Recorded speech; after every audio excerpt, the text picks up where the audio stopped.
Hello everybody, this is Mariana. I'm back here to do the Vibes Inside for you. This is going to be a new moon reading in the sign of Cancer, happening on around the 17th of July 2023, depending on your time zone and everything. But so it's about now.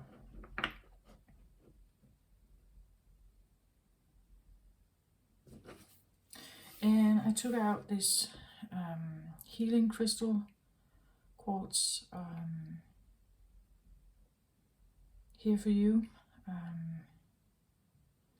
It is said that because they have 2 points, one in each end, it's like you send like an energy from one to another, and there is an exchange of something. I feel that there could be a sense of an exchange happening, meaning that, and it's from both sides. And meaning that something, I get the feeling it's like it has to go back to its right place. So it's like one energy over here has been doing something that actually belongs to the other, right? Or carrying something or holding space for something, but it actually belongs to the other, and the other one has done the same. Right? They have done something, but it actually belongs to the other. It's that's what I feel like. There's an energy that wants to shift somehow, or there is a possibility, or you can start manifesting that shift.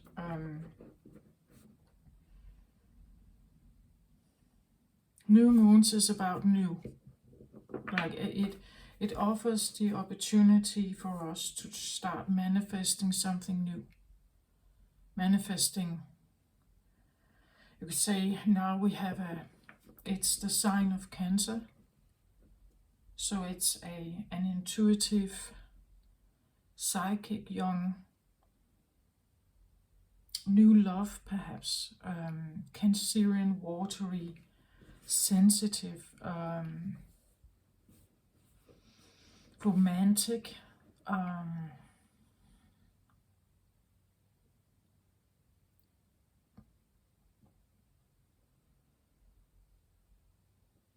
well, it I want to say gentle maybe, or soft, or gentle, soft,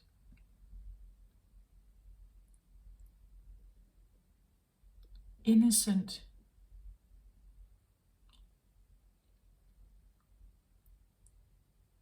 Like when I feel the Cancerian energy, it's always young to me, like a young water, young water.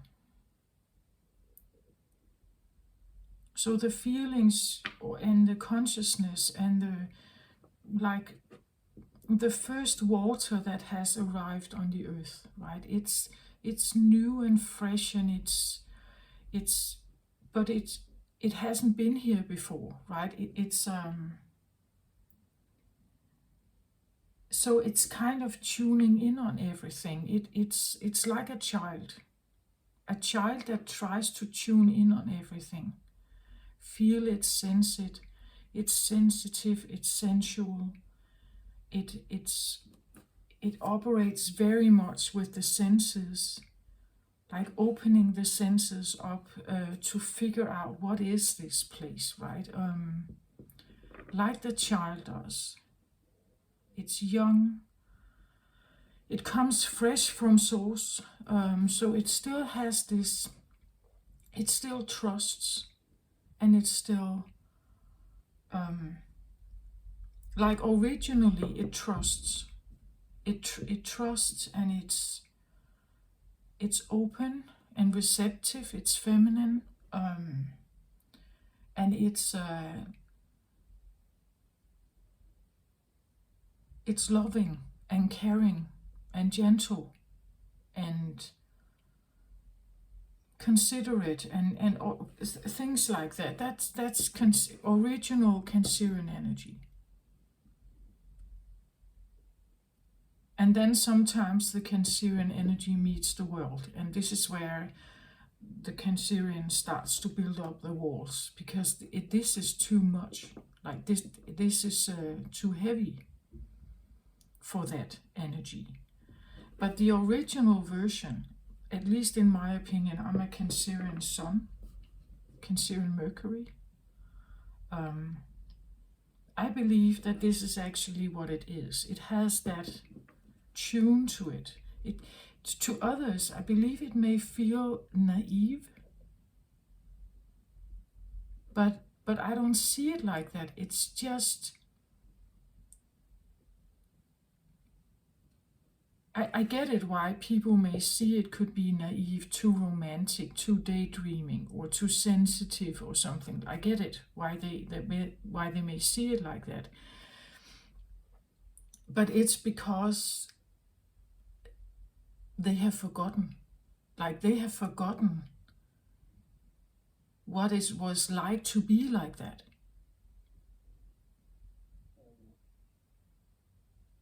Like they see it as an immature state.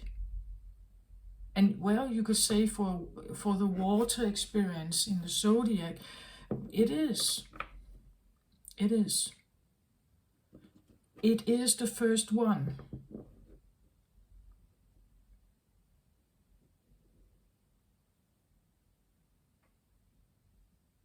Right? But that is a learning curve. Like those who are born with the Cancerian Sun, I believe it's a learning curve. Like any other of the zodiacs, you learn something in that state. Something you can take with you, right? Because if you don't remember this, if there's not a slight little thing in you that has just a little bit of this in you, none of us would believe in love. None of us would try again. None of us would believe in romance, dream about it. None of us would do that if you haven't had this experience of the innocent love, or the innocent tuning in and sensing of good and blissful. If you don't remember bliss, if you haven't had it, if you never experienced it in any way, when we carry on in life, we would shut that down entirely. And some people do, right? If they have a heartbreak, they don't go out there again, right? They don't dare to do that again. But you see, some people do, and it's because they do remember good, right? They do remember this first experience of connection. If you are touched by a young Cancerian for the very first time, just them touching you, they have an energy that is so beautiful. But it is sensitive, yes, and it is naive, perhaps. It is innocent. It is all this stuff. Yes, it is. But if none of us remembers this, we would never try again.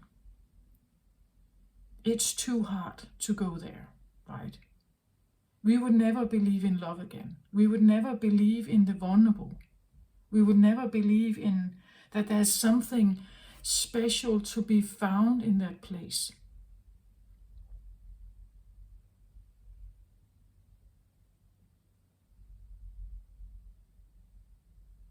Because the Cancerian is well, they are gentle and caring and considerate and these things.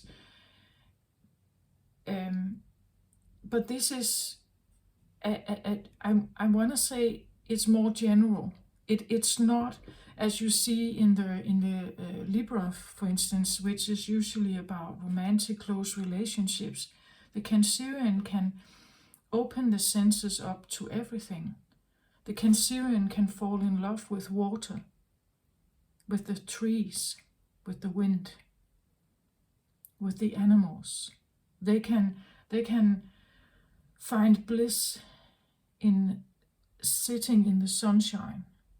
Like it's like a flower that opens up and just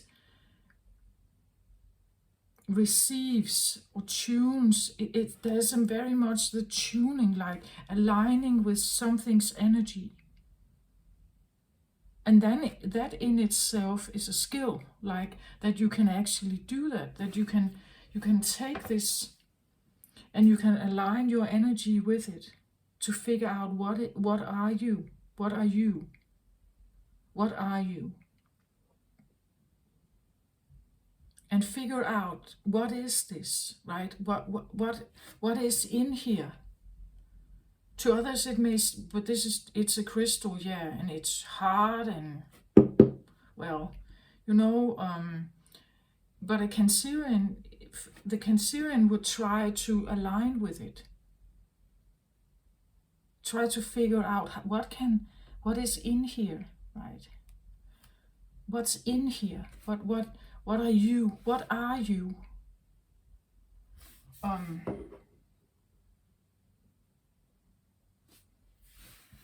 I believe, well, I don't know, because it's a watery sign, I believe that some Cancerians are empaths.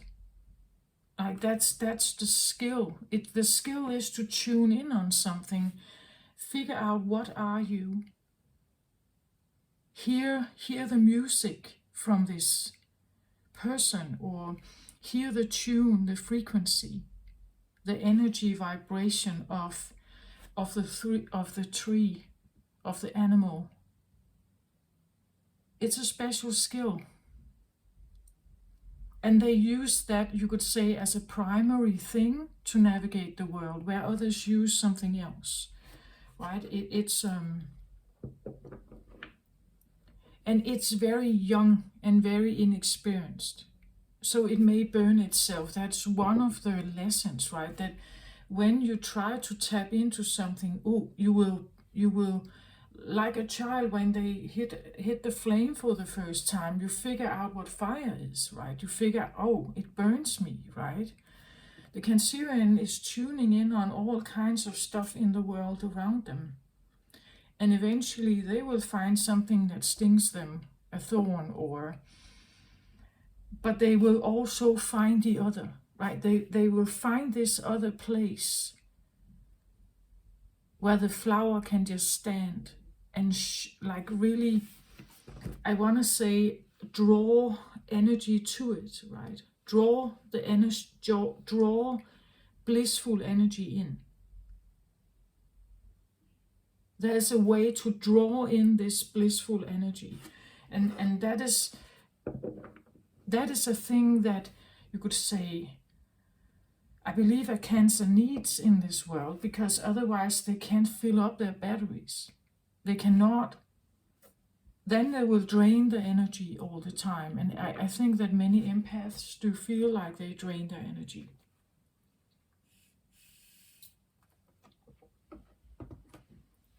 So in other words, it's the new moon here could help you manifest some kind of experience that is sort of Cancerian, depending on, of course, where you have Cancer in your chart, for instance, right? If this is an outer planet, it may be more difficult to harness. If this is a personal planet, you could definitely, if you really tune in, where and with what can I be this flower?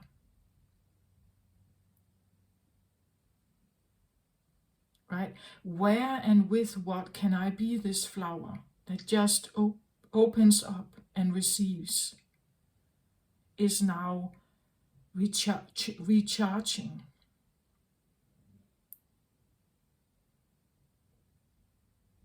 That is, I don't know, but that's what I think, or what I feel like is here. And then again, it's something like, as I said with, sorry, but as I said with this stone here, it's like, it's almost like something is supposed to be given back, or no, not necessarily just reverse, but it's like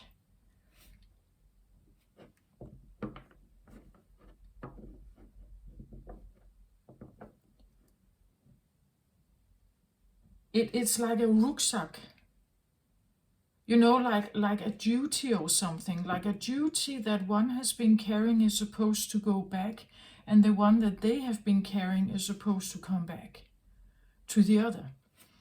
And that's why I feel that there's this sense of exchange, or a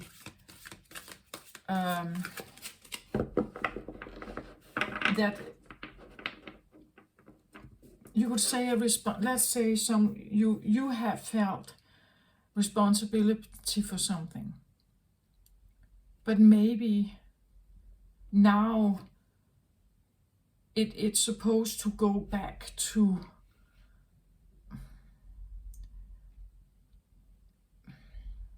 where it actually should have been in the first place.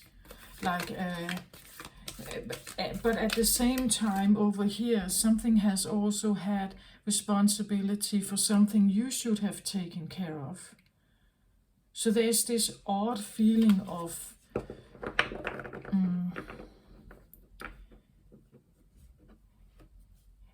but you see, that's the reason why you are connected. Like, the reason why you are connected with a certain person or some kind of energy is because of this. I don't know if it's a karmic thing, but it's like they have been carrying something, or an energy has been carrying something, or doing something, or feeling responsible for, or that you owe it, that they owe it. You know, and on the other side, there's the same thing. But now it's like if we just put this back, then we do not need to have this tie anymore, for instance, or this connection doesn't have to be kept up. You know, like again, if someone wears a mask and another one wears a mask, why are you wearing masks? Why not just take them off? You wear it so that someone else doesn't see the reality of something. And as long as you wear the mask, the other one is also not seeing the truth or something here. And because both of you wear the mask, you may have a connection, but if both of you took the mask off, you wouldn't have that connection, right? It's a false. That's what I feel like. There's something that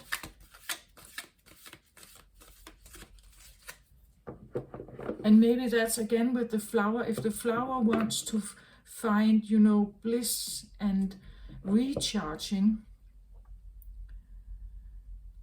in the wrong place, or with the wrong people, or with the wrong, you know, because it acts like a scorpion, for instance. You know, it's like, because it's wearing a mask and it acts like something else. You won't find that, right? You won't find the bliss. You won't find. It's like tuning in on what you are. It doesn't matter who you are, like what zodiac. I don't care about that. It's like, it's more about tuning in. How can I harness the most beautiful or powerful, whatever? It depends on what the zodiac sign is you're here to learn about, you could say. How can I harness that try that. Learn this. And take it with me, right? How can I do that? Again, if I just take, let's say I compare a Cancer with a Leo, like these two energies are so opposite. The Leo may be driven by their fire, by accomplishing big physical things in the world, as do earth signs, right? But the water is not necessarily about that. It's something different.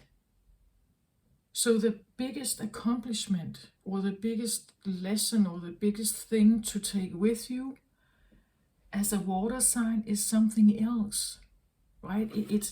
And that's perfect in the yin and yang dynamic, that some do something and find accomplishment in that, and others, they operate in a different realm and find accomplishment in that, right? It's like that would be the yin and yang balance that, again, that is necessary somehow, right?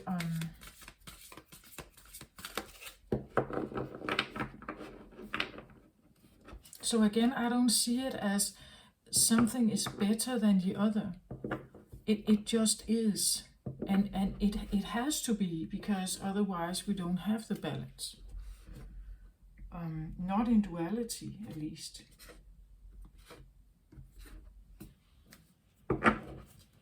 Anyway, let's have a look at this.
Okay, sorry about the time lapse here where I just tuned in here. It's like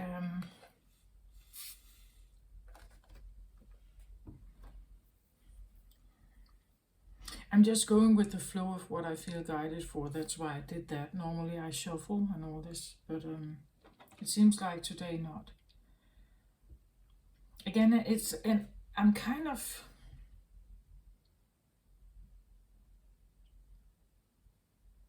I don't know why, but it's like it wants me to do it like crosswise like this. You can't see it, but if I turn the card, they look like this for me. Right? Not like that, but like this. I'm not quite sure why. Well, we can leave it like this, I guess.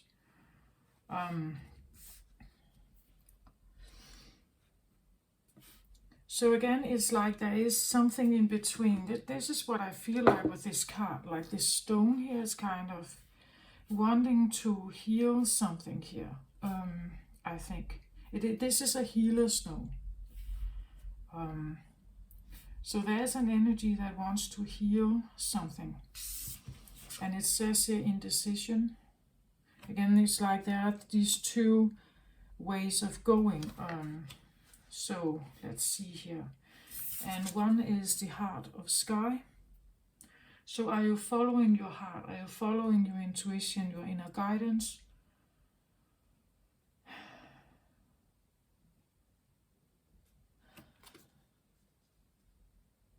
Like the heart of sky. What is the heart of sky, right? Is it physical or non-physical? Is it a planet or is it void? What is the heart of sky? Trusting your intuition here. I want to say, or maybe also a bit daydreamy. Should you go into this more daydreamy kind of life, or allow yourself to have more of this, or maybe daydream about something or someone? Or should you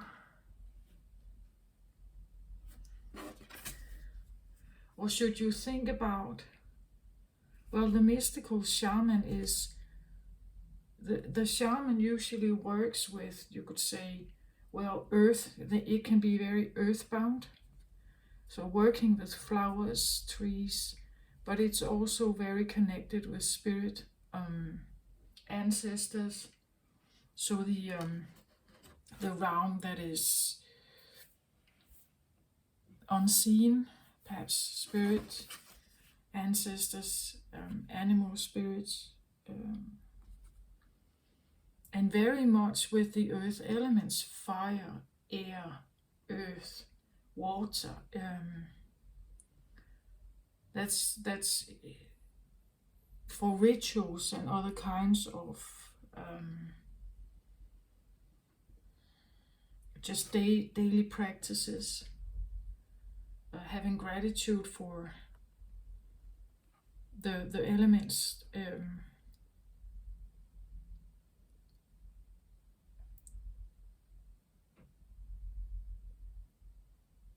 I want to say the mystical shaman is, one thing the mystical shaman is not, I think, is that he's not occupied with, well, he's an archetype, and we, well, maybe some shamans practice this every day, all day long. But otherwise, I want to say, at least when you embrace the shaman energy, those hours or those minutes or hours per day, when he sits in this energy, he is not very egotistical. He actually thinks about many other things. He watches the flowers, he watches the wind. He wants to hear what it has to say. He's guided by it.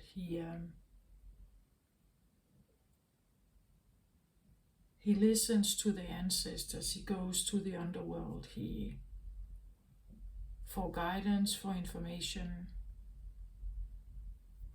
As he has put himself in a place of being a mediator or a channeler or a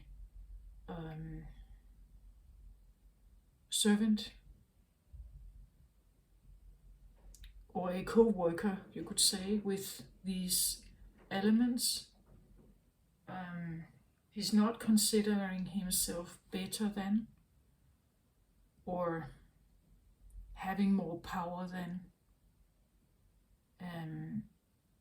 It's not really in his interest, as he sees everything in existence as one big giant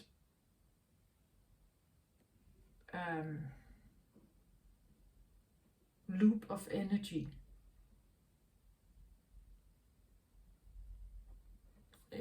Like I could say he's more of a, like he has gratitude for it, right? He has gratitude for everything in existence, not judging it, accepting it as it is.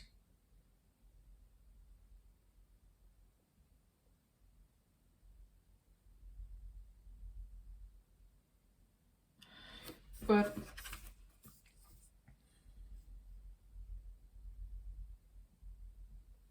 for someone who sits like this most of the day, I want to say,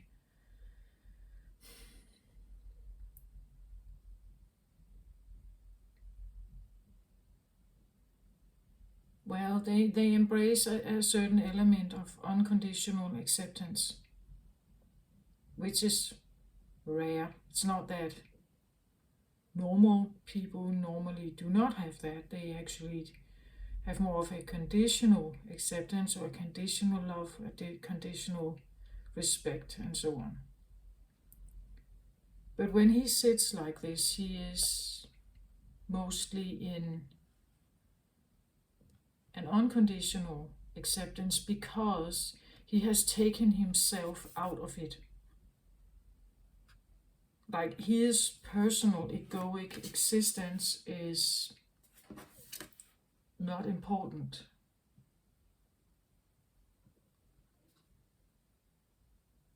When he puts himself as at service for someone else, wanting to help them in a spiritual quest or something, he puts himself aside to help someone else, to sit in openness and non-judgment and everything, listening to the guidance speaking through the mouth of the ancestors, or what this may be. So you could say he has taken the part that we would say is the ego, that we most of us have a lot of, or at least some of. Yet he takes that deliberately and puts it aside. Otherwise, he cannot really connect. He cannot really connect.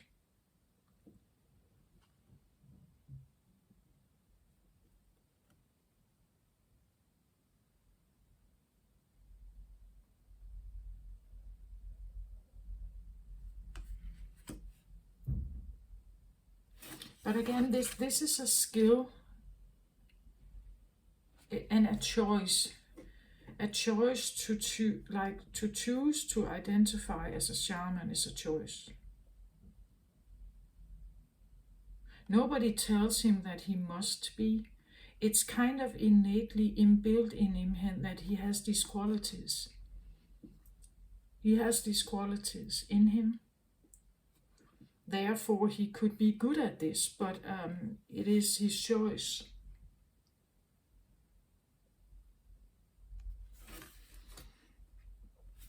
And the indecision, look at like how these, like they point in different directions, like this one does, right? I find that a bit synchronistic here, that it's like there's one way of going or another way of going, but actually I felt it like in the beginning, like it's just supposed to be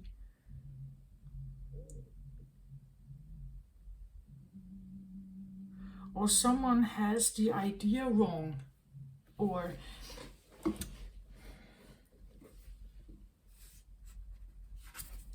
I just gave my version of what I think a shaman is like. Maybe I got that all wrong. right? As I said, it's like something should be put back in its rightful place, or the responsibility should be put rightfully back.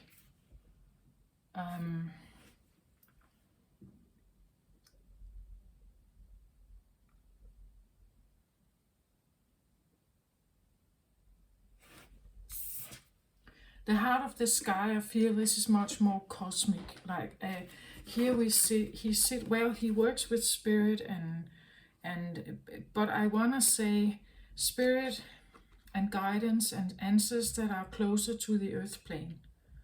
Animals, fire, water, air, ether, and earth. So he's closer to this element where this feels more out there. Like this feels more in the cosmic realm. It feels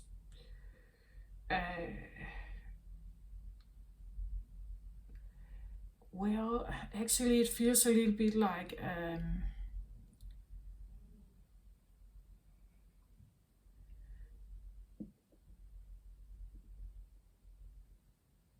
it's I get a feeling of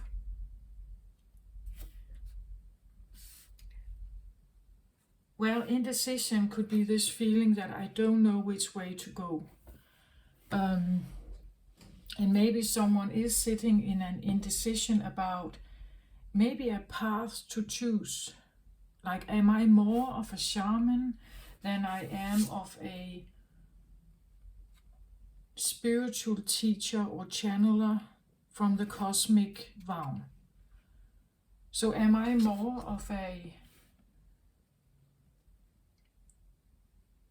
should I choose this or this? Like, maybe I should take the book on this one. The Heart of the Sky. I see that this can be all kinds of stuff, like connecting with divine source, divine guides, archangels, astral travel, be feeling like a star seed, feeling you belong to or that Earth is not your home, that you belong somewhere else, or you come from somewhere else.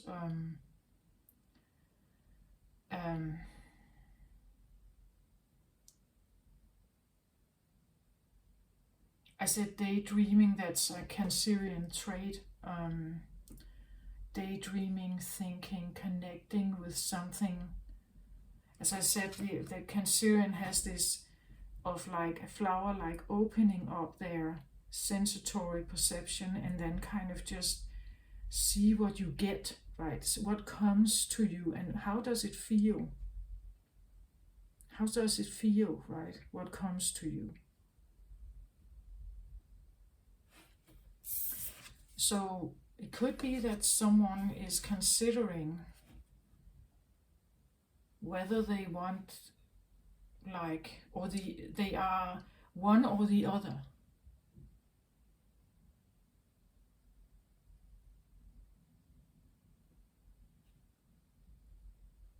But then again, I have this feeling that it's like either they are exchanging with each other, or some kind of responsibilities from one area, or again, like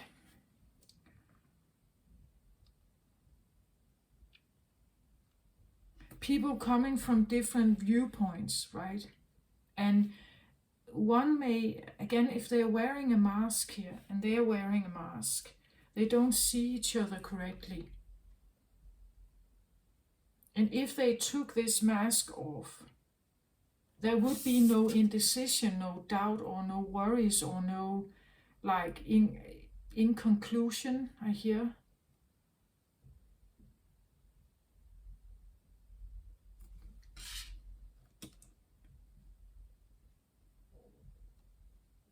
because these are two very different energies. This is much more earthy, earthbound, grounding. I feel like it's from working from the earth and up, being very grounded in the earth element and the fire and the water and everything, and being very tuned into that. And from that, it's like the roots from that point, like working upwards towards the spiritual realm, ancestors and animal spirits and that sort of thing. But it's closer to the earth realm, where this is like out there, like this can be like being guided from the ancestral or star seed, like constellations, feeling that you are guided from there, feeling that you are you belong there. A totally different. This is being guided from up and then trying to ground it down. Let's say you're guided from up there, and you are now building something here on earth. Like these are opposites I see in that way. But they are both, I want to say, I want to say a spiritual realm. Cancerian realm. That's what I want to say. You can tune into the water and the trees and the fire and the earth without intuition and your ability, your sensory perception. Like that's not possible, right? Feeling the story of earth, feeling the stories of the trees, like what they have experienced, right? And also having an interest in it. A shaman would have an inbuilt interest in this. So this is not for everyone, right? And that's quite all right. Not everyone is a shaman. Whether you know this or not, whether you have an idea about this or not, I think that, well, Cancerians could be shamans, right? Shamans can live a bit, not necessarily, but could live isolated, usually connected with nature, thrive in that, like it, and they find their bliss here. Like they find the bliss and the most balanced, perhaps balanced. They find most balance when they connect in this realm.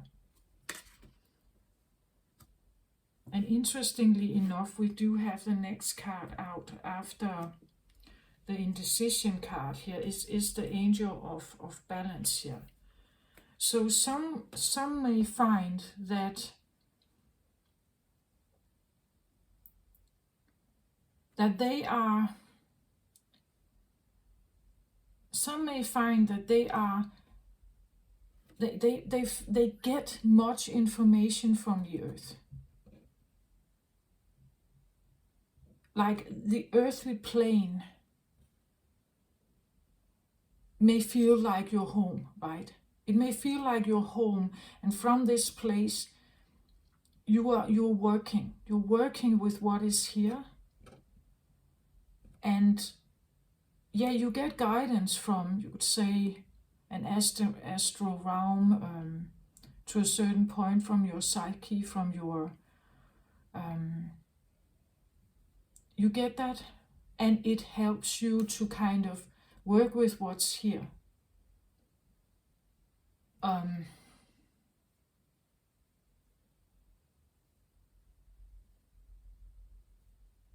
But the other one here, they are like what I call them high flyers spiritually, because they may be quite ungrounded. Like they are always in their thoughts. They are always thinking. They don't really have their feet on the ground much.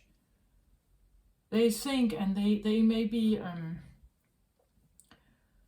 They could have big ideas, but not necessarily grounding them, meaning that you're not creating a business, you're not you don't necessarily manifest, you would say, earthly stuff. Like, you're not manifesting the earthly stuff, like money or something. It's all in the head, it's all ideas.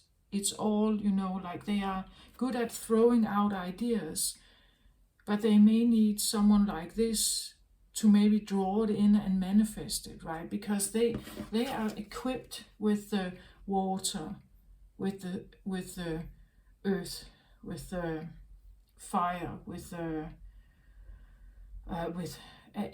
air also, right? But they can take the air idea and bring it into earth. They can consider, what are the qualities of air? Okay, how can I use it here? How can this be used? How does this benefit the earth? How can it be? You can take, let's say, a shaman here could be someone who is maybe not building it, but they can see the point of air existing and creating a windmill, or what's that called? Yeah, a windmill. How air is contributing to something on earth, right? And they can see that. They can see how it all works together somehow. Where someone here maybe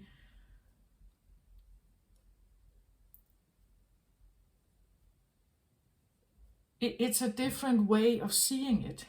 Like,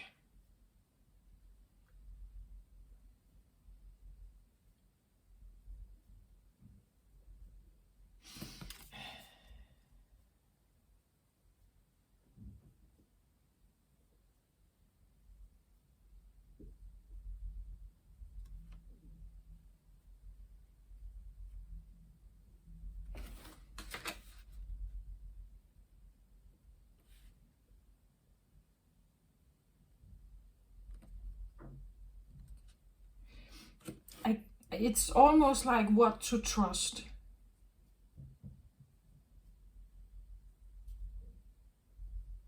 Like, should I trust my gut feeling, right? Should I trust my grounding, my gut feeling about something? Or should I trust what I believe is my guidance from the universe, from my intuition?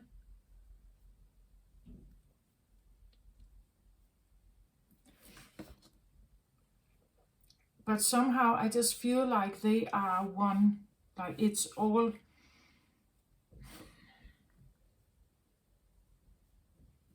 Again, here we have maybe like the.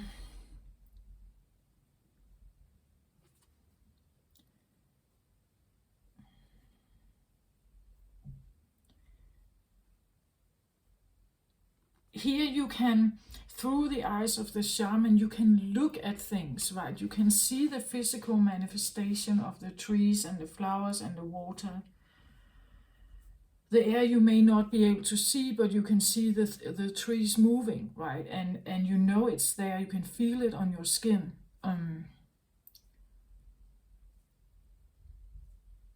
But this, and because you can that, you can point at it, and you can even show it to others. It's like there's proof with this. At least in human eyes, we have proof. When I can show you the flower exists. Where this can be a little more tricky to prove that you come from a special star constellation, that you feel guided from this, where you feel or are being advised, or that you channel something.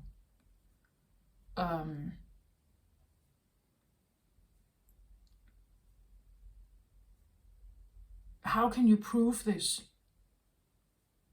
perhaps, right? How can you prove that the information you get is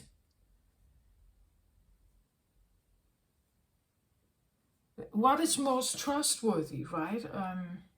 Perhaps here. Whom do we trust more here?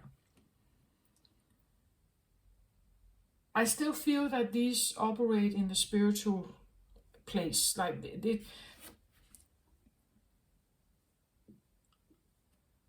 but there is an indecision about maybe what to believe, and I just want to say it's like it's not that one can exist without the other. I think that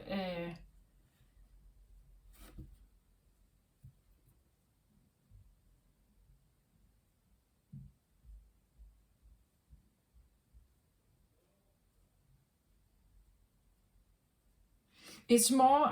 It's almost like I get a little bit like inheritance here, who or heritage. Like, do I belong to the one or the other? Maybe that's why I have this feeling of exchange. Like, maybe I should. Like, maybe you've been raised to be this one, but actually your heritage is this.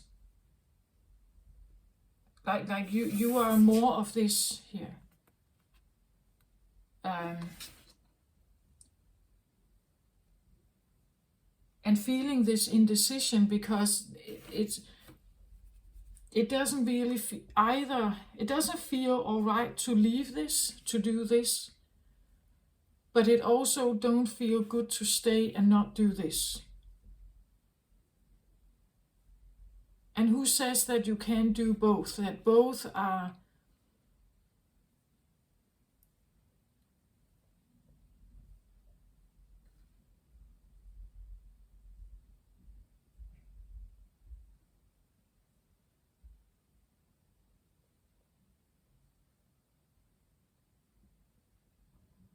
now I get suddenly something like,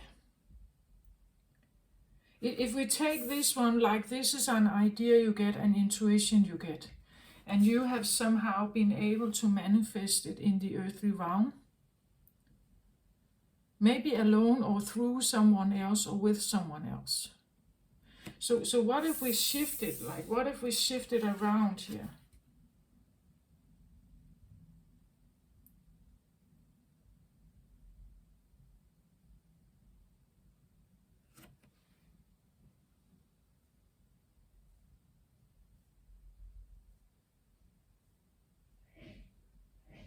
So one who used to be a big dreamer, daydreaming, and they could now be more occupied with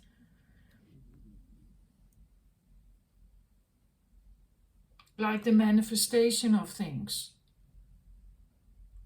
actually seeing something from their dreams, that something from their dreams or visions can become manifested. And the one who has been very occupied with the perseverance, the thinking, the perseverance, the keeping everything together, taking care of a lot of stuff, physical stuff, becomes more of a thinker here. Or like a teacher, they take their knowledge and becomes a teacher or a writer or something. That it's almost like there is a possibility of exchanging something, trading, or and with the indecision card, this I find very interesting.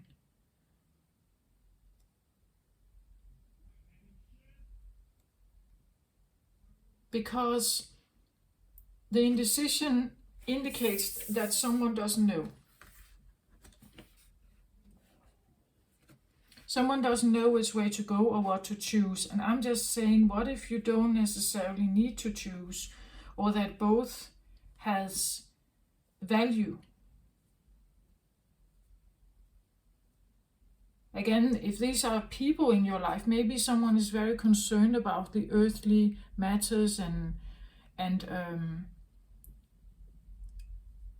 like very tuned into that, and the other one is very dreamy, and you have an indecision here. Maybe someone would want that it could be the other way around, that why can't we have a bit of this over here and a bit of this over here? And maybe that's also what is happening, that with the new moon here you could actually,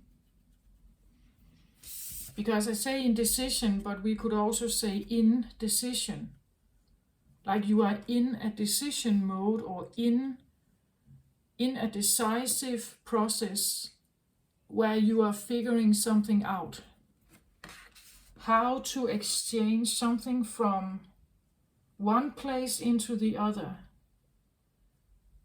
and from one place into another. That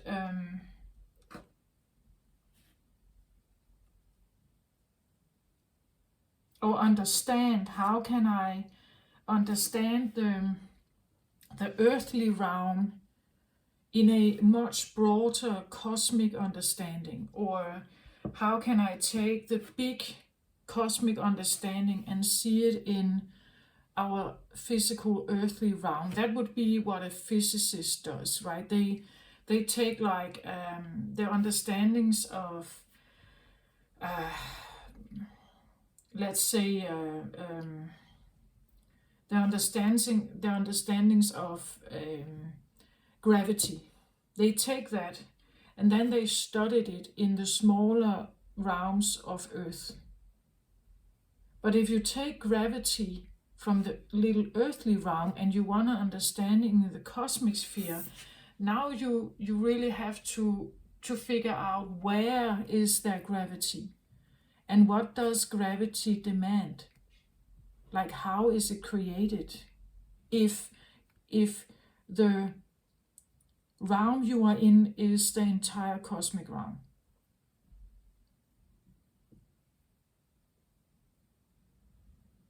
Or you would say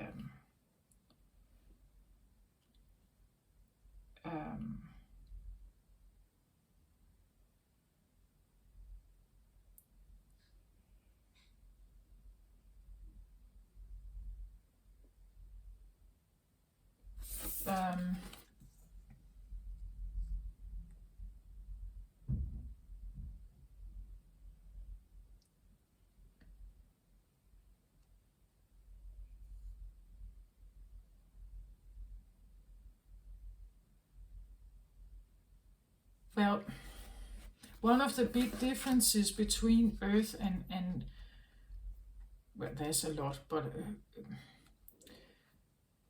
but if we just take gravity and non-gravity, weightlessness, why do we find that a lot in the cosmic realm, and why is it not present on Earth? To like understand matters like this, we may need to study like big questions in like smaller retained labs. To understand the black holes, physicists try to recreate black holes on a minor scale in labs, laboratories, to understand it, right? So to take like big questions here, or big incoming information, like downloads or something, and try to see it. How can I somehow see it in the world I live in? Like, is it present around me in the world I live in? That is maybe not for everyone, right? But I'm just putting it out there that there's something very earthy here. This I really get like earth, very grounded here.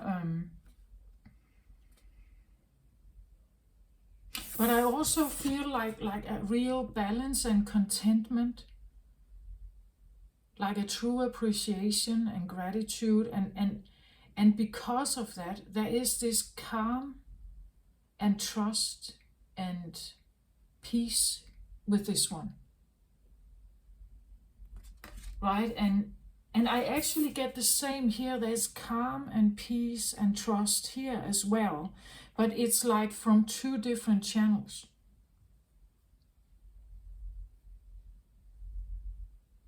It could be that you would like to have something from the earthly blissful realm, perhaps, if you can tap into that and put it into the earthly plane. But again, I believe it depends on who you're talking with. If you talk with someone like this, who is so content and calm here and trusting and really balanced here, they don't care about what kind of bliss you can get from the cosmic realm, for instance, because they already sit in it. They have decided and figured out what gives them this feeling. And some find that peace in something earthy, and something may find peace and gratitude and bliss somewhere else.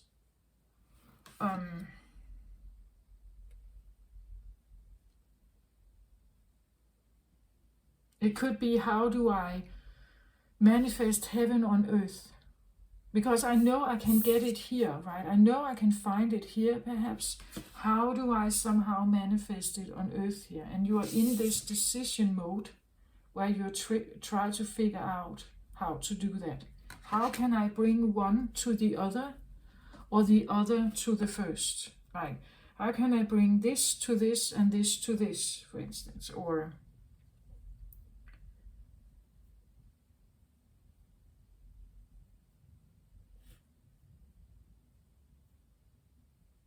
so how can I make a person who is very ungrounded, like they are not into earthly matters, like cleaning up after yourself and maybe bathing, and like they forget about it. They are all in their head. It's like an Einstein thing, right? Or well, in a manifested form, we would see this a little bit like someone who forgets. Like when they are in this flow of something, they forget. They write for weeks and weeks and weeks, right? And they don't bathe, they don't really shave, they don't do not much sleep, and they don't get outside. They are in this flow of something, right? And then you have another one who is maybe very into this earthy, grounded, balanced something, but they cannot move. Like they believe that this is the only thing that exists. And this one has so many great ideas. Like they have beautiful, great ideas and a lot of knowledge, and they come in with some epiphanies like that really may rock your world, right? But if this one should present what they think to this one, it's like they don't see eye to eye. Like they come from two different perspectives. Both of them may be very calm in their, or very loyal. You could say they have a wisdom. Both of them hold a wisdom here, right? Both of them hold a wisdom that is true to their heart, like this one's heart and this one's heart. They hold that dear. They find they couldn't live without this. They find that they can't live without this. But how do you somehow get them to see eye to eye, perhaps here? So being in a decision mode of how to accommodate each other, perhaps, Or again, this feeling, if this one could just have a little openness to something like this. Or this one could have a little openness to something like this, perhaps. Right? That, like this, like interchange, that why can't we just, could I just not give them a little bit? So we could say, this one is in tune with the earthly realm, the density also of this realm, and this is very much in tune with the non-density, right? A different way of living or thinking or understanding, and they have different values. The value system of these two can also be very different.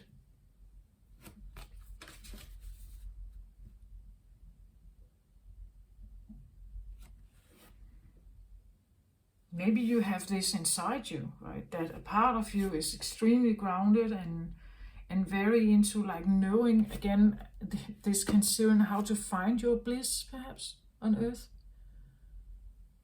But at the same time also feeling that that there's so much to be gained by meditation, or, as I said, astral travel, things that you feel you can do, maybe the cosmic correspondence or telepathy you have with a starseed constellation that you may feel connected to, or something like that. Your guides, angels, God. It could be a profession thing, that maybe you are considering to become a priest here, or some kind of spiritual teacher connecting with the upper rounds, and where this one is a different kind of spiritual teacher. They operate with something else.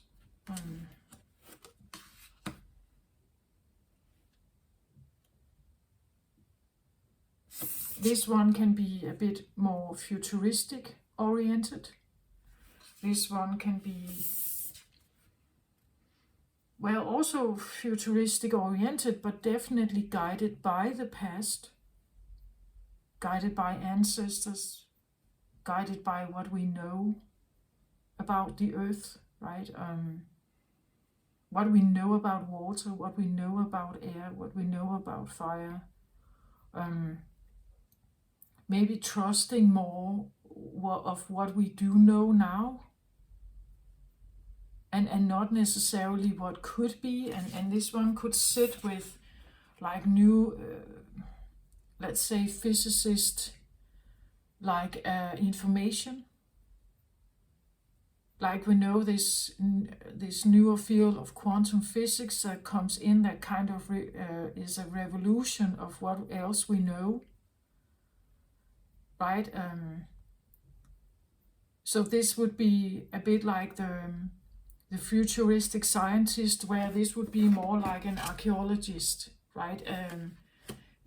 In a sense that they come from, and it's not to say that it's wrong necessarily, right? That this can be maybe easier to, I don't know, prove perhaps, because we may see it manifested.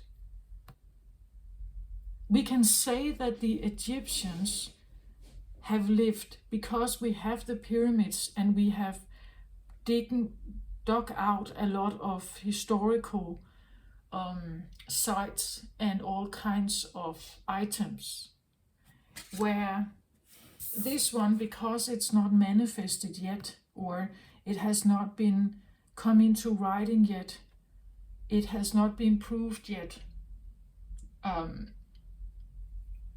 it may be difficult to get people on board.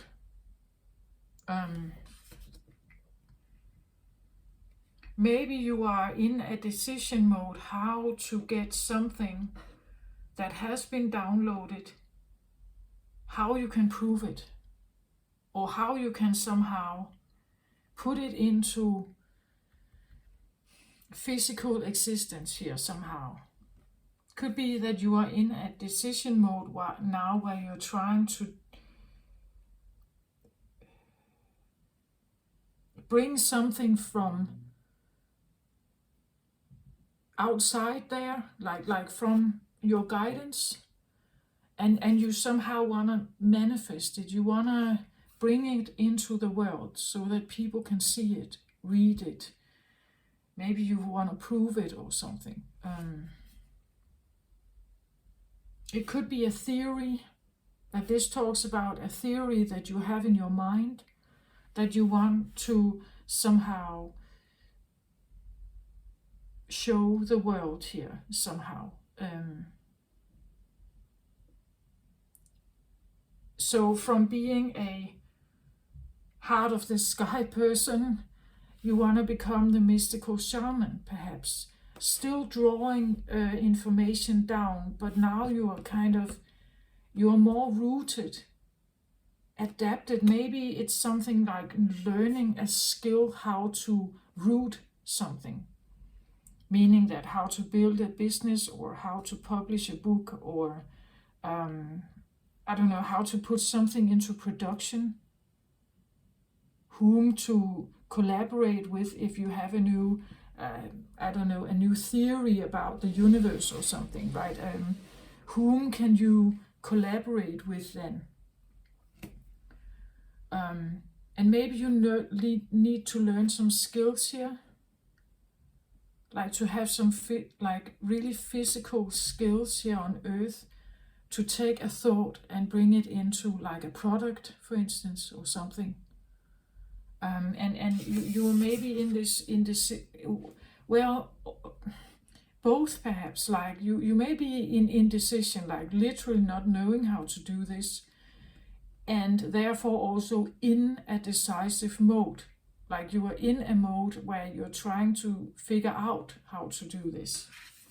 How can I bring something from one point to another, right? Or maybe something from one point to another. Or how can I bring something from here to something here that could maybe benefit the Earth, so that the Earth could benefit the cosmic realm. I don't know, but like it could be something about bringing two worlds together. Like if you believe that you connect with a fifth or sixth or seventh dimensional star constellation, how do such a world connect with a third, fourth dimensional Earth? How can this come together? How can they maybe benefit from learning from each other? And is one more right than the other? Why should the seventh dimension be better than the fourth or third? How can I somehow bring information from one to the other? I feel someone here could be like a mediator, like they are in a mediation process, a bit like like a channeler is for spirit. Like they tune in on something and then they try to bring it into words here on Earth, you could say, or to the public. Maybe like I do here, right? It's something like that. It could be that there is a message here that is trying to reach Earth. That is trying to reach Earth here. And maybe it comes with this new moon. Maybe it says here heart of sky. Maybe it's a very loving, incoming feeling that tries to be connected to Earth here, that tries to get to Earth. Maybe someone sits with a feeling, how can we bring more love to Earth?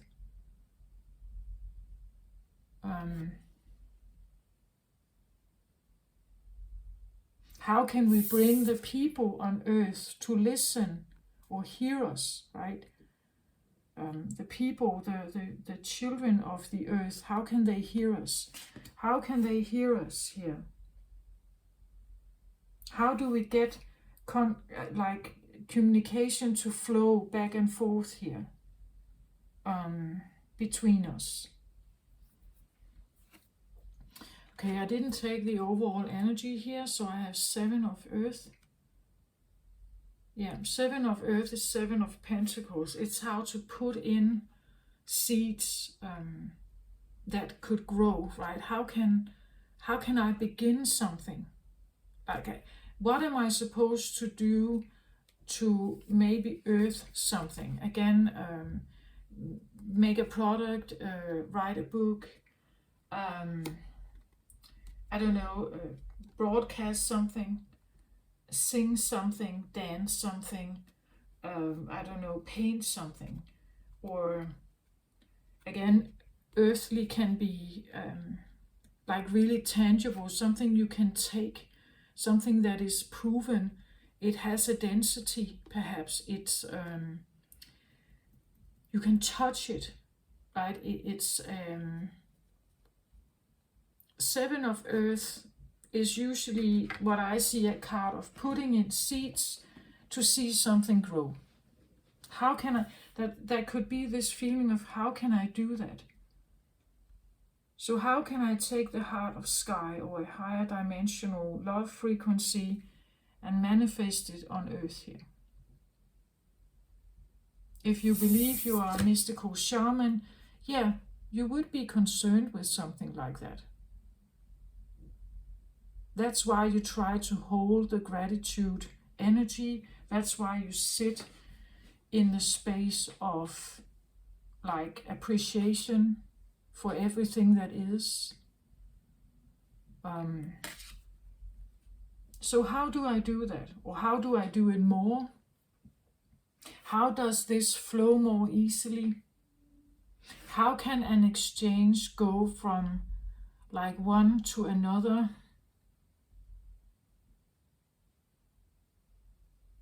Or how could I flip a situation that maybe like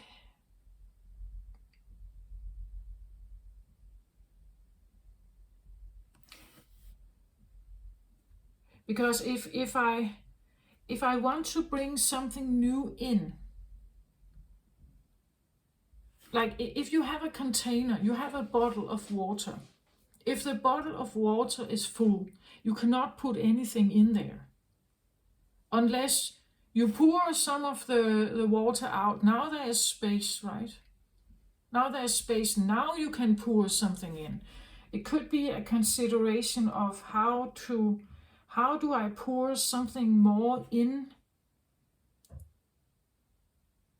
unless I, like, how do I exchange something? Like if I want more love in my life, what am I supposed to let go of then here? I want new seeds to grow. That is on my mind here. That it could be what the new moon is here to do. Grow new seeds here. Something you like or something you would want on earth. You can grow heaven on earth here. Okay, how can I do that? To when you get some of hell out, perhaps. So to have heaven on earth, you need to let go of hell, which would be the opposite, right? So maybe that's why the shaman is here. You need to relax more, right? To have this exchange, you need to become the shaman. You need to be all right with everything. You need to, because if you are all right with everything, or have more respect or acceptance of everything, you would be less bothered. You would be less bothered. You would know that everything exists in one giant, like atomic ball of energy. It's all just energy. On Earth there is good and bad, or yin and yang, or whatever. But if I allow myself to sit in the most accepting energy I can, and when I do that, I am not the container now of, like you can change your container, like your body, your feelings, your thoughts.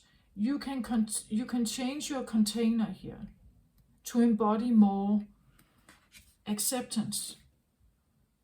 And when you do that, you take yourself away from hate, bitterness, disappointment, which are lower frequencies, lower vibrational frequencies. And they are not love frequencies, Cancerian, romantic, or blissful love energies. Acceptance is one way, right, to come to a point of more balance, you would say. So again, the container, right? If you pour out some of these disappointments, ill wills, gossip and chit chatter, and when we take some of this away, or the worries, or the fears, or the shame, or the guilt, when we take some of this away, we pour out something, and something else can come in, right? Something else can come in. Something else can be built or manifested or nurtured or fertilized here to grow, right? And that could be the exchange, right? But because if this is stubborn and stays as it is, and if this is stubborn and stays as it is, how are we supposed to do this then? If you feel like you have feelings inside you that are really stubborn, it seems like you can't let them go. Or people in your life or something here. How do I get to the 7 of Earth here? Right? How do I get that when all space is used? It's like you can't keep pouring something new in if all space is used. Then you have to clear something. You have to clear something out. Then you can put in something new, right? It's like when the field is all like grown with crop, you can put new seeds in. Then you have to harvest everything, go through it, plow again, make the earth ready again to be able to grow something new. So it feels a little bit like a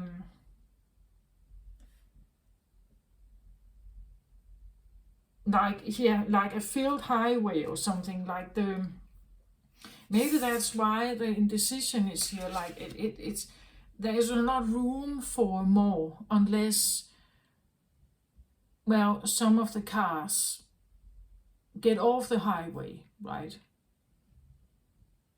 Some of the cars needs to get off the highway. Some of the ships needs to leave the port, the harbor.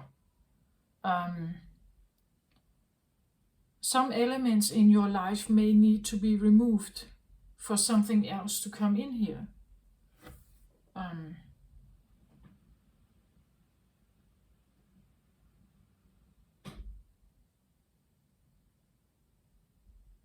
Maybe needing to let go of something here because it's... And who is going to...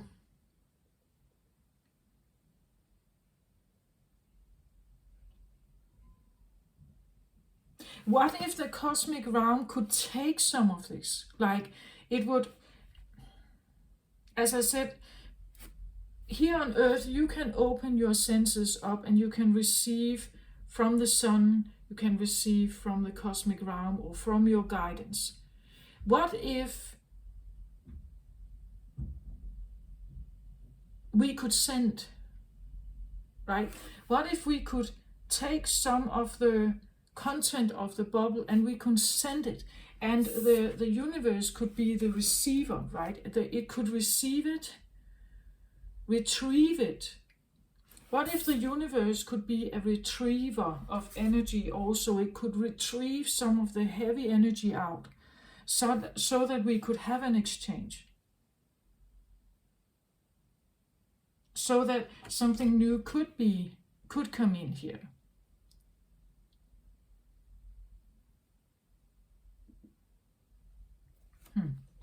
At the bottom of the deck, I get the High Priestess. Yeah, interesting, right? And the High Priestess and the mystical shaman, I see them a little bit like a same kind of type of energy. The High Priestess is usually someone who is a bit alternative in their way. Like that's not how I see her. The Hierophant I see as, that could be a priest. The priest is accepted in society. The priest has some kind of status, is accepted, is a valid job. It's an appreciated spiritual teacher and messenger. Where the High Priestess could be a witch, like she could be, but it operates in this realm of a bit more alternative, a druid. She could be a shaman, or he. It says priestess, but I don't really mind the genders. I see them a little bit like the same, right? That they, again, the shamanism is, I believe, to a certain extent, some people think there's mysticism about this. Like, are these good helpers or what? Are these actually, can they be trusted? What are they doing exactly? Who are they working, or what are they working with? Some work with herbs, but others work with energy and the occult and the underworld, and so it's a more mystical realm, this one. And that all depends on the people, right? It depends on who is it you're trying to help. Who is it you're trying to... What is it you're trying to do? So it seems this is underlying energy. So I see this as I say, like a driver in us that kind of a new moon energy. This can be Cancerian, definitely. The High Priestess working in the intuitive, spiritual realm, definitely. She can be that. So like something coming forth here. It wants to come in with this new moon, right? It wants to come in with this new moon and present something. Present that there are new ways to go. There are new ways that you can create new things for yourself. Right? You can have a new beginning. You can do new stuff. And maybe you can actually take, as again, from this more dreamy, intuitive, sensitive realm, and actually bring it into something earthly, like something practical, something people can read, they can eat it, or they can, again, this could be like a new, I don't know, a new teaching about diet, or a new teaching, a new healthy vegetable or something that when you mix it with something else, it now becomes this superfood or something, some kind of knowledge or healing modality or something that can become very practical and earthy, and people can use it, and you can build a business from this. Or again, when you put in seeds, it can become something from a visual thinking, mode. Just something you think about, something you're visualizing, something you have been something you're dreaming. It can now become much more like tangible and much more physical. And you could, literally, you could earn money from it. Maybe what you're doing here is like you're actually writing a book that becomes a new religious teaching, or it becomes, and as I said, maybe this like what you are dealing with here is like a new like new physicists theory, right? New theories about the cosmos or something. And you're figuring out how to like take that knowledge and somehow make it maybe an accepted form of alternative knowledge, because you may not be a physicist yourself, you may not have that kind of training, but you have some kind of knowledge still that could be used as I said, working with herbs, working with crystals, working with like becoming an alternative healer or something here. It is a healer stone, right?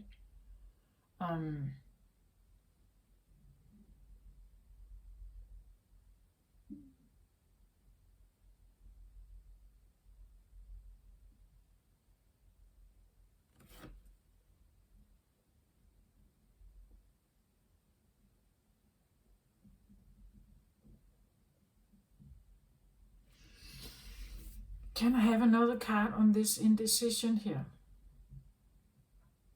The indecision is actually a crossing card. If we look at the cards like that, it crosses, and it means that it could have this like a bump in a road to it, this feeling of a bump in the road that I don't know how to somehow manifest this, or I don't know how to prove what I'm saying, or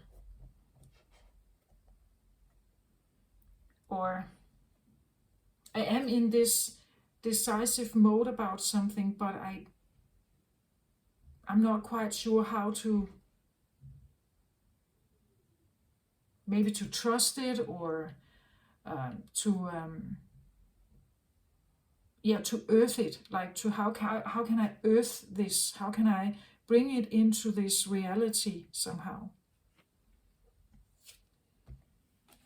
So I get 4 of Ariel. When you give, you also receive. Being resistant to change. Extremes in how you save or spend money, it says here.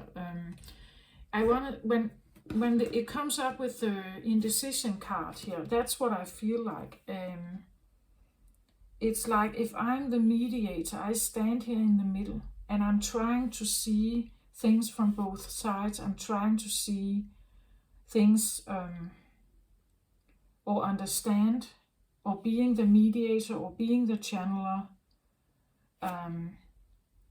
But seemingly it's like I try to put in these seeds into earth, but nothing seems to happen, perhaps, because again it says here, when you give, you also receive. Being resistant to change. I said that before, that maybe something is stubborn here. That something is stubborn.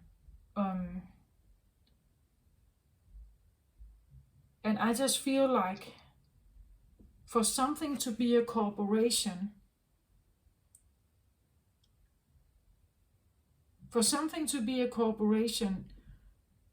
there must be some kind of opening. That either one must give, or something must give here. And you may stand in the middle between 2 kinds of energies, and you're wondering, how did I even get up here in the first place, perhaps? Maybe you want to take yourself out of the picture, right? You want to like remove yourself, and they have to figure this out themselves. Maybe it feels like there is something here that stands in the middle of like free communication. That something stands in the middle there with the back turned, right? That is stubborn, that doesn't want to give. But if this one was removed, perhaps, right? It could be that the information would flow very easily back and forth and back and forth and back and forth. Like there's something in the middle here. Resistant to change. Maybe you are someone who could actually be a channeler here. Maybe you know it, like you feel it, you know it, but it's something is you're wandering here, or there's something that feels like this bump in the road. Resistance. Resistance to change.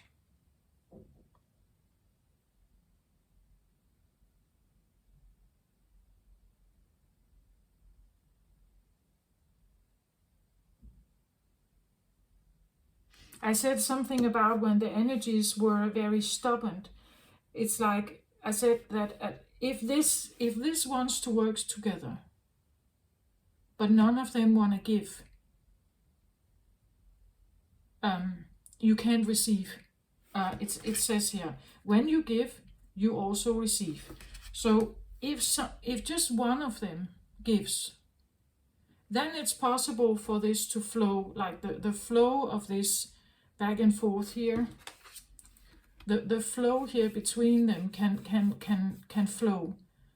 But something stands as a guard, or as some kind of resistance here. There's a resistance that seems, and it's red here. And red connects with the root chakra. So primal fears or something, primal worries here. It is the 4 of Ariel, so worries here about something. Worries about being this mediator or this shaman that works with some kind of intuition. Like it's like, I think you know it. Like it's like you know that it's there for you, but there is some kind of resistance. And if you give, like if this resistance is removed, you will receive them information. But there is a resistance, a worry that about what?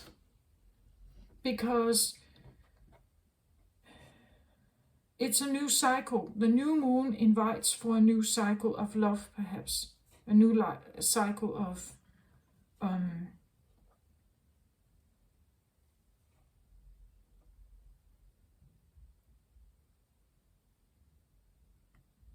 what could be the worry? Why is the resistance here? High Priestess reversed here.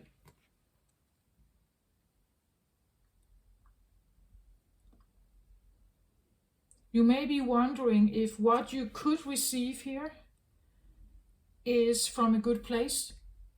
Like, is it truly High Priestess material? The High Priestess is here upright, right?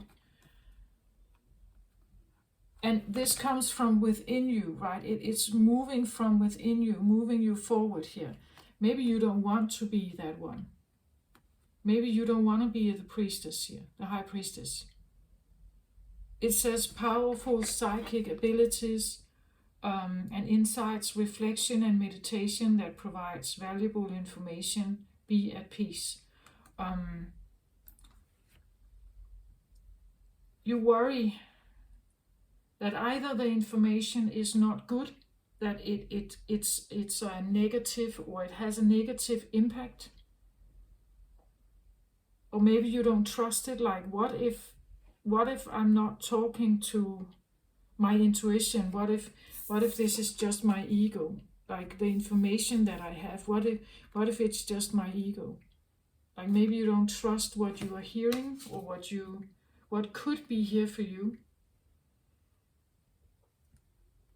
Maybe you don't want to be this one, because this one may require certain changes in your life, right? Maybe she requires, as I said, meditation, reflection. Maybe she requires that you're sensitive enough to get the information, right? Maybe it requires a certain kind of life, a quiet life, right? A quiet life that somehow gives you access.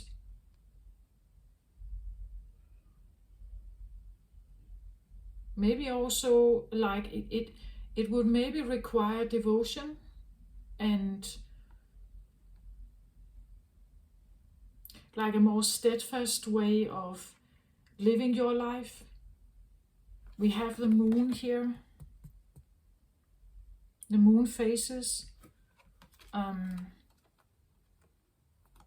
becoming, you know, like a moon high priestess, right? That the Cancerian energy, someone who is in tune with with energies that move like the moon does, the ebb and flow, right? Cancerians are known for being moody also, like their mood change. Again, I believe this is simply how they are. You have to experience, you have to have experienced this. Otherwise, you don't know what it's like. You don't know what it means. And you also don't know the benefits of it. You don't know what information there is there. But it seems like a resistance to change could have to do with either not trusting the information that you get, or that you are not quite aligned with the idea of wanting perhaps to be a high priestess.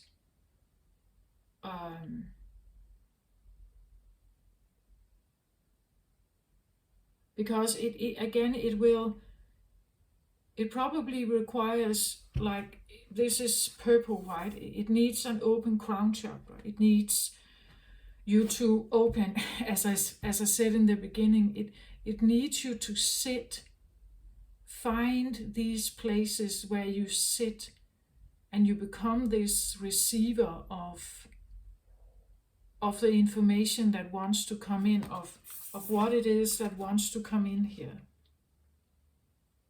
And then when you receive it, you hold that energy here on earth, right? Then you will hold that energy here on earth and balance yourself and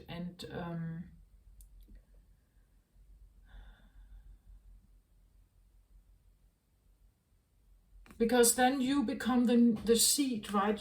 You're supposed to be one of those who can receive this energy, so that you will represent the new seed, you could say, the new roots that are supposed to be built. Some need to become that.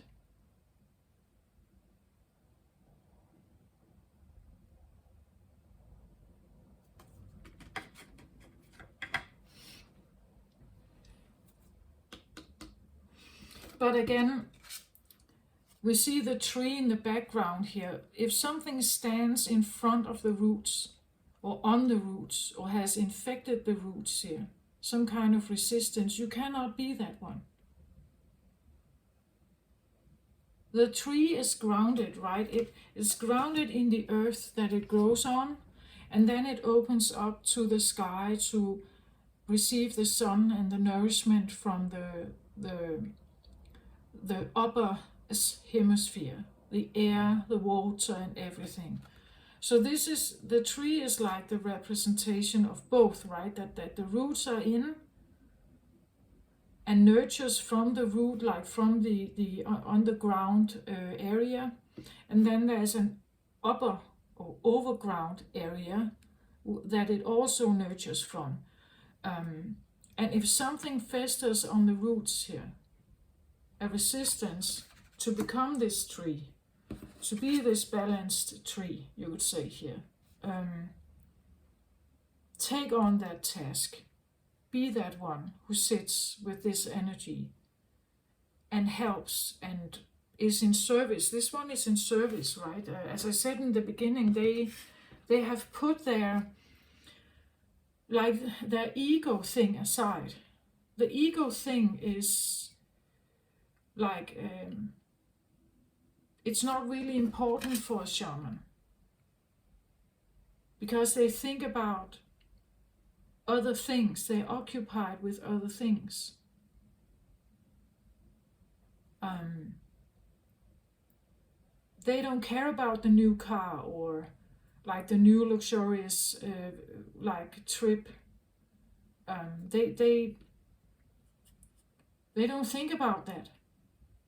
They think about the butterfly, right? They think about the moon. They think about the air, the water. They don't think about egotistical things. So to become this one, maybe it takes a certain lifestyle. Maybe moving somewhere else, maybe living a different life.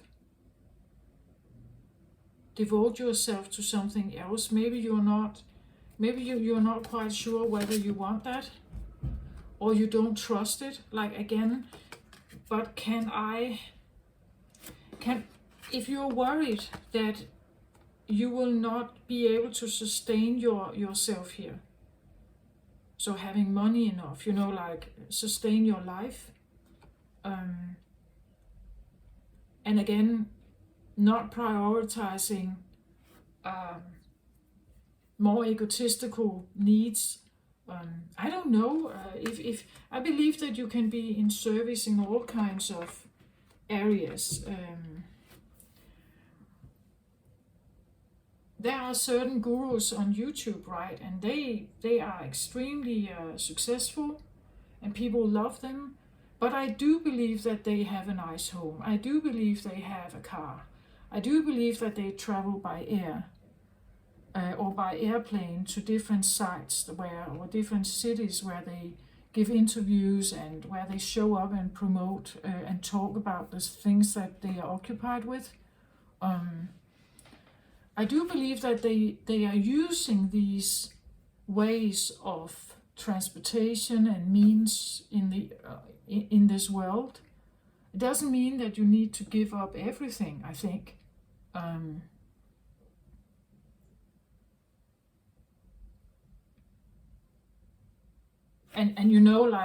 this is like really this archetypal. He sits by the fire in the evening, outdoors. He lives in a tent, right? I don't think you need to be like that, right? The point is your values, and your willingness to again put your ego aside. He has put his ego aside. This one, right? To put your ego aside, like egotistical needs and belongings and stuff that maybe you're not quite there, right? Then maybe you're not willing to give that up. You still have, I don't know, maybe egotistical material obsessions perhaps, or something, right? Maybe you believe it takes a lot of work. Like maybe it's difficult to become someone like this. What does it take to become this one, right? I think primarily it's a change of mind. It's choosing differently. One thing could be that you decide to buy organic food because it's supposed to be better for Earth, that you take the chemicals away, right? That could be one value where you just start with that one, right? For instance. And then you only buy what you actually need, right? You don't buy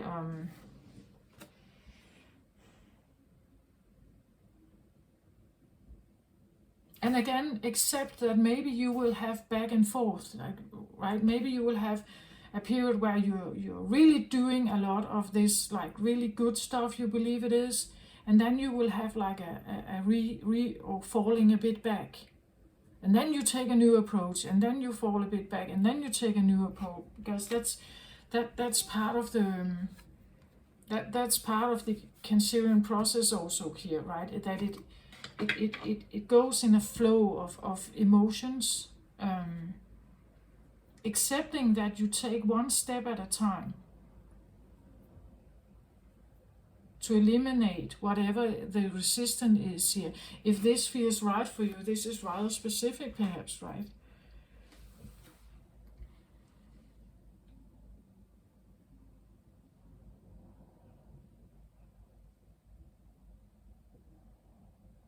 Again, it's interesting because the shaman here, he sits, he's smoking, right? But smoking, shouldn't that be a bad thing for our lungs and everything? That's what I believe, that the shaman also knows that he too embodies not only perfect, right?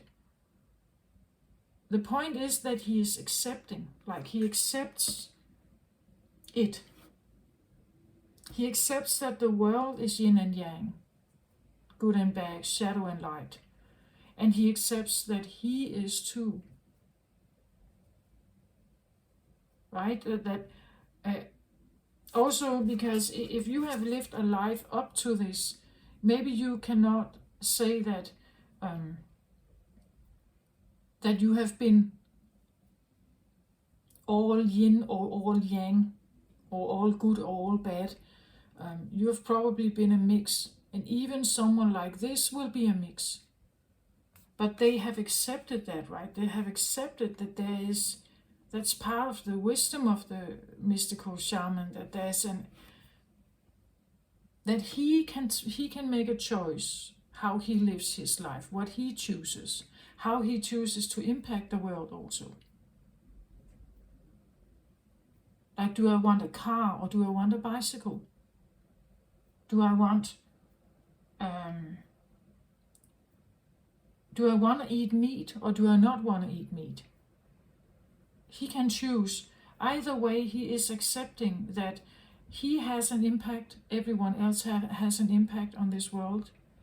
And he can only decide for himself here, right? He can only decide for himself.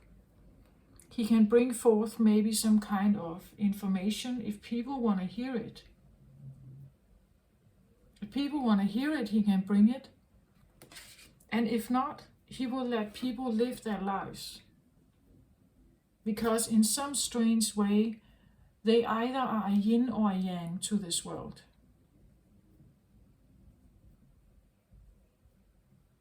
I've said a long time ago, I believe we are just energetic atoms. All of us represent like being this tiny little energetic atom. And when I exist, my opposite also exists in this world. Like I hold an energy, they hold the opposite energy. And that is like this yin and yang. And you do too. You have an energy, they have an opposite but similar energy. I have yin and yang in me. My opposite would have yin and yang in him. I expect it to be a him because I'm a woman. He would be a male, right? So again, these opposite energies are just flowing like that. If I change my opinion, it will probably affect something on the other end. But that's just my personal thing. That we all consist in coherence. We just don't know it. We all feel separated from something, our wholeness, our other half. But I believe that we are separated in different atoms, in different bodies, but we are actually all we are all coherently separated in a realm of coexistence, if I can say that. That's my personal theory, but that's just me, right?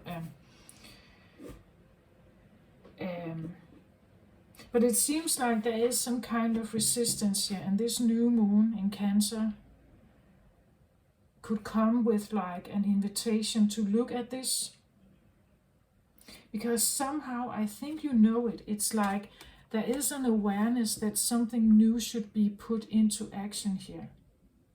This is the overall energy. There is an awareness that something new should be could or should or ought to be, or I have been thinking about, or I have been in indecision about here. I'm considering the process of something. And again, the reason why you are putting seeds in. The 7 says that you are putting seeds in. It's just maybe you don't know it, or maybe you're doing it very, very slowly. And there is a certain element of resistance that you're working your way through, I think. You're working your way through. Maybe you don't believe that you are a high priestess, that you have that such power, that you know these things, that you can actually trust it, that it's worth a while. Maybe you don't know it, right? Maybe you are not. I'm saying it is so. It is so. This is upright, right? So it is a driver in you that pushes you forward, but you see, you are in resistance of it. You're in resistance of it somehow. The sensitivity, the intuition, the knowledge, the knowingness. You do have certain qualities with herbs, crystals, in maybe massage or some kind of intuitive knowledge about, I don't know, maybe you are, what's that called with the needles? Or yoga or something. Maybe you're a yoga instructor. Maybe you are a Reiki master. Maybe you are a acupuncture, acupressure or something. Like you have some kind of alternative knowledge here, and it's coming forward slowly. It's coming forward slowly here. Again, Cancerian is soft. It's not like this incoming smash energy. It's quite soft and gentle, just approaching, la la la la la. It's that's how it works, right?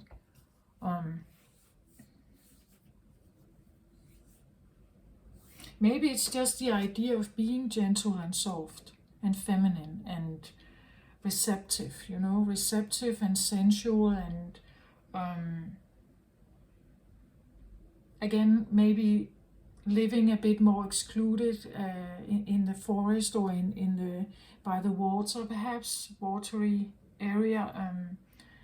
Maybe the idea of leaving an existence behind, like we see this card here. Maybe the idea of leaving such an existence behind, perhaps here, feels off, that maybe you don't want that. Like maybe you want to be part of, I don't know, life and a different family, or a different or living in the countryside, or and having friends and social circle that is different, right? That maybe you can lose something. There could be a concern that I could lose something, but or give, when you give or give something up, you will receive something new. So there could be, again, force talk about worry, like you could be worried that you are maybe losing yourself to give room for something else you don't know what is here. That you don't know exactly what it is. If this is like a voice, that you are a channeler here, maybe you don't know exactly what you are giving room for.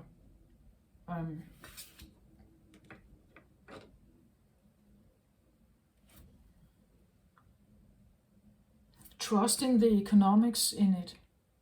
Can I trust that if I do this somehow, that I'm taken care of, that I can live a good balanced life here if I do this? What about my children, or what about what other people would say or think or something? And again, you're slowly but surely, she is coming forward here.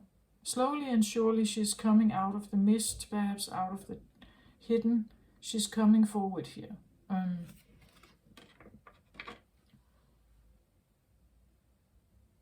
But again, we have like these two cards. There's a resistance, perhaps.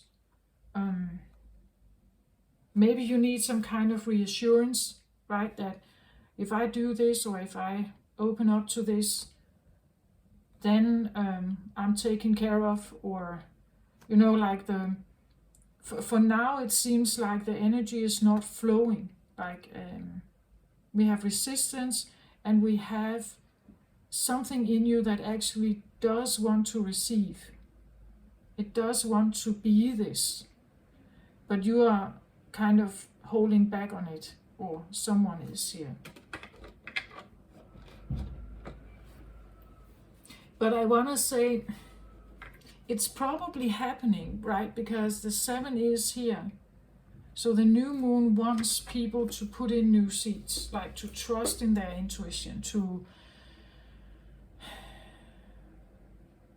I also want to say go a little bit within and feel, like feel, sense yourself, be compassionate, find places and times of rest and rejuvenation and feminine or yin activities. Feel into what it is that you actually like, what balance, where you feel balance, right? Feel into that.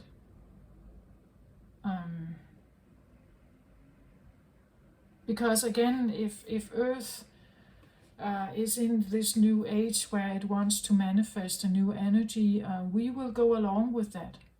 We cannot escape it, cannot run from it. Like we live here. So we kind of, you would say, slowly but surely and gently kind of guided to move along with it. Even though we may have resistance. And like resistance usually comes if it feels like it invades our space and takes over our control or our free choice. So to a certain point, some of this must come with free choice. Whatever resistance that may be here, whatever change that may need to come, or things you may need to give up, it's something that is going to start working over time, I think. At least that's what I get from the new moon reading here. I think you can trust this, like it is a wise energy, this one, but it's alternative. As I said, it may not be something that is that has yet been seen. Like she can be anyone here. She can be a clairvoyant, she can be a seer, she can be some kind of healer, Reiki, she can be a yogi, she can be a herbalist, acupuncture, or maybe it's a mix of something that actually gives like exactly when you mix this and this, then you have this result. But if you take it like not together, it won't have the same effect. And it could be that knowledge that it can be harnessed here, right? Some knowledge here. I'm not saying it's fast. I'm not saying that this quick incoming epiphany. Again, Cancerian energy is usually soft and gentle and blissful and kind, and it's not in that way so massive.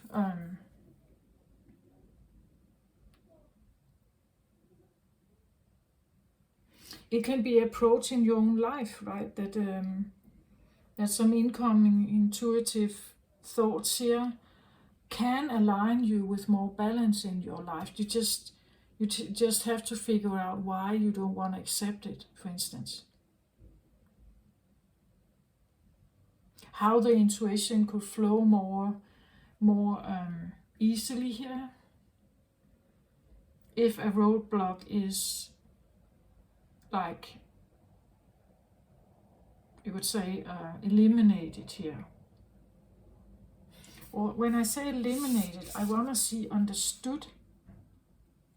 This could be an emotional roadblock here. Again, Cancerian energy. Maybe it needs to be understood, right? Could link to your ego. Giving up some of your ego here, protective mechanisms. That could be why there is a resistance, right? Maybe you grew up to believe that you should have a different life, right? That you were a social butterfly and you should be out there all the time. And now suddenly it's like there's this feeling of like, no, I need to retrieve, I need to go more within, I feel more moody, or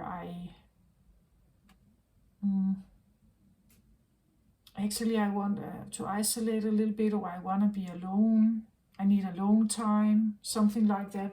And it takes you away from maybe a more busier life or social butterfly life here, and maybe you don't want that, right?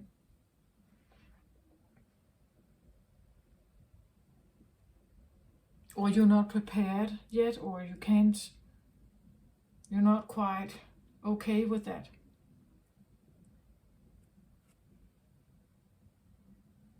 Maybe there's a danger, right?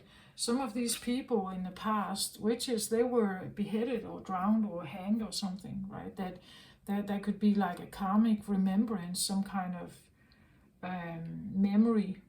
I said something about heritage, or heritage here, that you have inherited something here, some ability, but that ability may come with a sense of that it's not safe, perhaps, right? That high priestesses are not acknowledged in the world. They could be prosecuted, and in old times they were hanged, right? Or and if not hanged in this world, then socially in social media and gossiping and bullying and there are other ways of canceling an energy, right? You could say there's other ways of closing down an energy.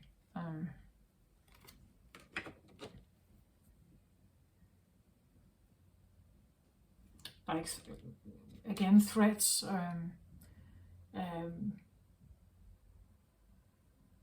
or revenge actions, right? There could be many other ways of canceling an energy.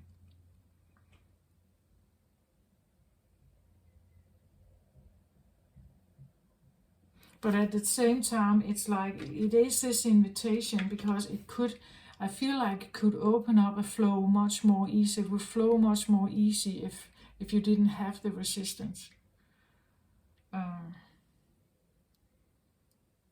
So I hope this helped somehow. Take care of yourself, everybody. Use the new moon energy to maybe manifest something new. A new moon ritual, perhaps. You can look them up on YouTube also, but a simple one is just writing some manifestations on a piece of paper. Use first tense, so like I am, or I have, I am balanced in my energy. I have balance in my nervous system, or again, Cancerian approach. So it's about your emotions, your watery realm, your consciousness. My mind is balanced. I have calm thoughts. I am relaxed. Something like that. I'm balanced about the world situation, or something like that, right? I am maybe slowly opening up to new energies. I am I have trust in my inner high priestess. something like that, that you're just trying to open up to, if you want to, of course, but unless you keep the resistance up here. But if you want to figure this out, or you have been in a decision mode here how to do this, or whether you trust it or not, you can talk new energies in, or write new energies in. You can light a candle for your ancestors, for new energies. You can burn the piece of paper in the candle, and having the intention of sending this to the new moon, to the universe. And well, in the paper, remember to thank the universe, thank your guides and angels for their assistance. That's pretty much it. Then you kind of leave it, right? You leave it, you're not obsessed about the outcome, you just leave it to the universe to help you bring some of this forward. But when you do this, you're also allowing, like if you write that you trust your inner high priestess, or that you are I'm overcoming my resistance towards this new beginning or something, you are allowing yourself to work with the energy, and you're also allowing the universe, your guides, to come in, your guides here, to come in and help you here. So that is, and again, it's a burning ritual, so actually it's shamanistic, and there are other ways, and you can look it up on YouTube. Some use salt and other kinds of crystals and make a bigger ritual, but this is very simple, so you can try that if you want to. I wish you well out there. Thank you for listening. Thank you for liking if you like what I do. Take care of yourself. I wish you the best. Bye bye.